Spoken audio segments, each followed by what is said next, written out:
For a lot of the organisations that I'm talking to, they're adopting a three-stage approach to evaluating and deploying cloud-based services. And by cloud-based, I'm talking to applications and services being centralised and delivered over networks to remote workers, to home workers, to branch offices and to main offices.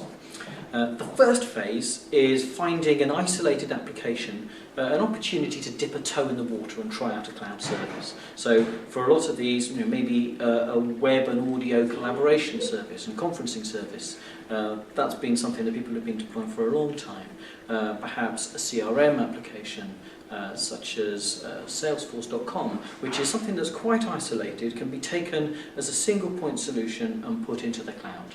So that's first evaluation stage to see how it works, what are the benefits in terms of being able to deploy it to a wide and disparate workforce, etc. The second phase in many organisations' exploration for this is looking at how they can take some of their existing infrastructure and applications, maybe storage, maybe line of business applications, maybe office and communications infrastructure, and moving it into a centralised data centre and then being able to manage that in one place and deploying obviously a reliable, fully redundant, fully scalable system right out across the organisation. Often, analysts in marketing terms talk about this as private cloud. So a lot of the benefits of cloud computing, in terms of you're in highly available data centers with the ability to distribute your applications and services quite widely, but without having taken the step to employ another organisation to come and manage that. Now that's been going on for some time. In Azzurri we've deployed many unified communications and contact centre applications in this way, managing them for customers, and they're seeing real benefit from that.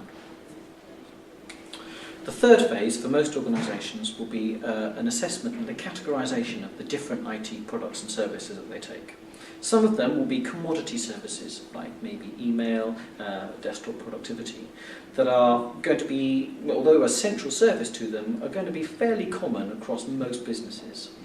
The second type of application are those that really give the organisation its competitive edge, that help it keep sharp, that may help it keep trim, deliver their products to market more quickly. Those are the bits that they are absolutely special to them and not commodity at all, and they're not going to want to push off to somebody else. So those commodity applications will probably move to a public service provider, albeit with the appropriate data protection and security concerns measured and understood, while those pieces of system that really give them the edge will stay in their private world.